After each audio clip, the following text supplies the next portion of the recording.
Now, if you're in the market for a luxury sedan and you're an enthusiast, you would definitely check out a 5 Series. However, if you're going to be doing long tours and spending hours and hours inside the cabin, sometimes, just sometimes, the 5er just doesn't seem to cut it. You see, BMW compromised a little bit on the comfort side just to get that sheer driving pleasure. But what if you are going to be sitting behind for a long time, and what if you want to cover a lot of Ks on the odo? Well, BMW has got you covered for that. This is a BMW 6 Series Gran Turismo, and what better way than putting the Gran Turismo through its paces by going on a grand tour. So we are on our way to Alibag, and I'm going to tell you guys all about this new 630D M Sport.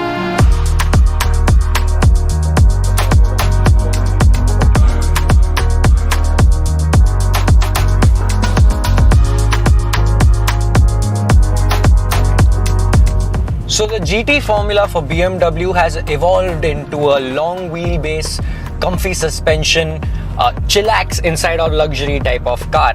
And an Eco Pro, you can even whisper. It's super quiet inside, and if you're on a tarmac road like this one, you will not have any form of hindrance or noise while driving.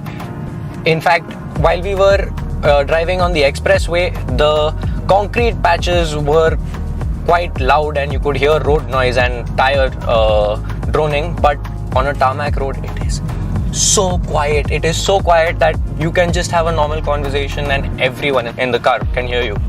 Apart from that, the interior is beautiful. It is pretty much a 5 Series, but now you have the OS 7 user interface, which is super smooth. You also get a 12.7-inch screen in front of you, which is very nice, and some hard touch woods and leather everywhere, which is very comfortable. The air suspension also helps in that luxurious ride because it just sucks bumps over and you can just go through anything like a cloud. It's very nice. If the road gets a bit too bumpy, you can lift your suspension up and just like now, lift it a little bit on the fly, 10 kilometers, and you get to cross quite a lot of good stuff.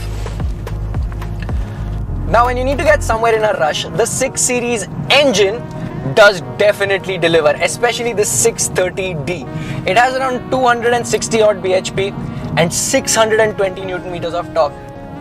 Concentrate on that, 620 Newton meters of torque. It is delivered to you with a bucket. So it is just dumped on you. Whenever you put your foot down on sport, your head is going onto the backrest and there is no two ways about it. The way the turbo just spools is amazing. You just put your foot down and I'm pretty sure that camera is gonna move. Woo! And you will be seeing yourself doing ludicrous speeds really fast, and you will not realize it because this car is awfully quiet even on sport. But that's what it's meant to do, right? It's a grand tourer. Now, this is an M Sport car, and to put an M badge on a car without being corny or it coming from factory is high praise, but lately that badge has been taken quite lightly even by BMW. So my question is, how does the BMW 6 Series GT 630D M Sport handle when you have to actually chuck it down a corner? So chucking the car into a corner and hoping for the best doesn't usually work in this car because the amounts of grip are there moderately.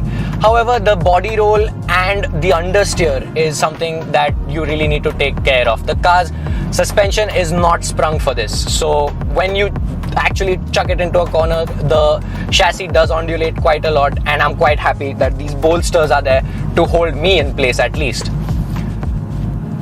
Apart from that, the engine does deliver very well, but the chassis and the way it is set up, it is definitely not meant to corner. However, if you want to do some tomfoolery, put the traction control off and put it in sport and the gearbox in sport, and I'm glad to report that it's very easy to slide.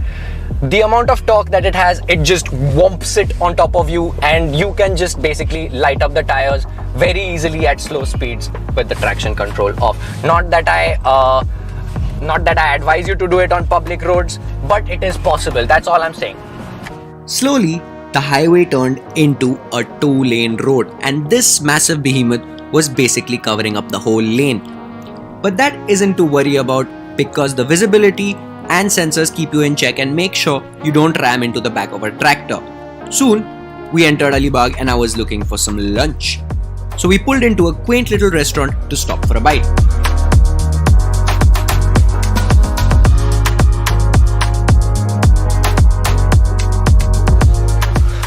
Okay, so we've taken a break, not because I'm tired, it's because I am starving. So we've taken a little break for lunch, and I think it's the best time to talk about design right now. You see, the BMW 6 Series is pretty much a 5 Series for 3/4 of its body. But the last third is where the magic happens. The last third is where the BMW 6 Series does show itself. In the rear, you have a huge boot which holds around 610 liters, which is more than enough for your clubs to go to the golf course. And it's got a low lip. That means you can lift heavy loads and put your grocery in nice and easy.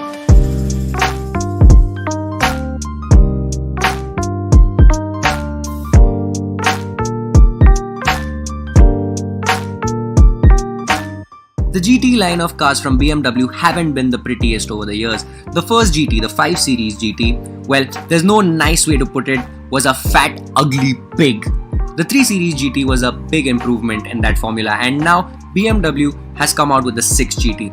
The pre-facelift car was decent, but this new one with the new style of headlights and tail lights, the M Sport body kit just looks the part.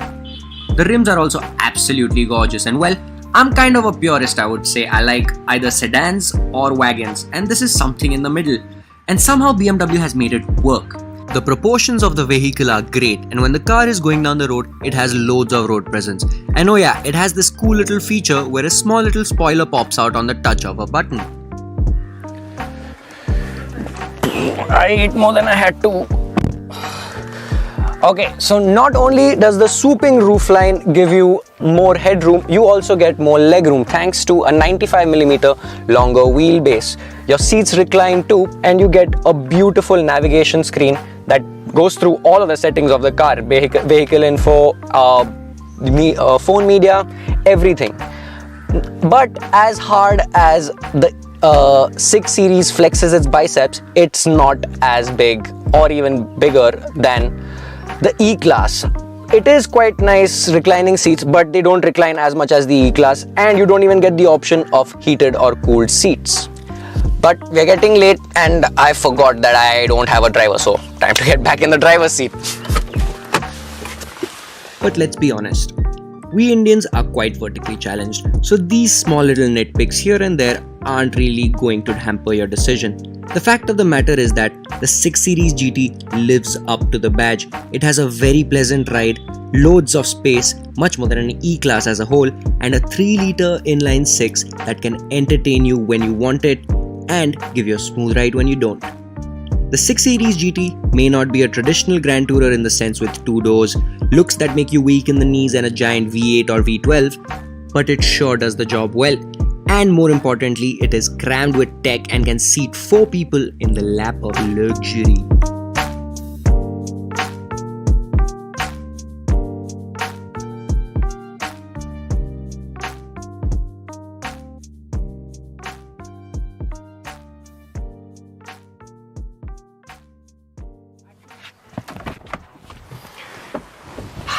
That's a trip done. The 6 Series is not short of impressive at all. Definitely I am impressed with its beautiful looks, amazing power, which in fact is super torquey, and I have absolutely fallen in love with it, and its effortlessness throughout the entire trip. I have definitely fallen in love with it, and in fact I would prefer it over a 5 Series and an E-Class. However, the best thing about Grand Tourers is that it leaves you with energy. Enough energy to do the cool things in life, like going, having fun in the beach and spending time where it actually matters. Okay, bye bye.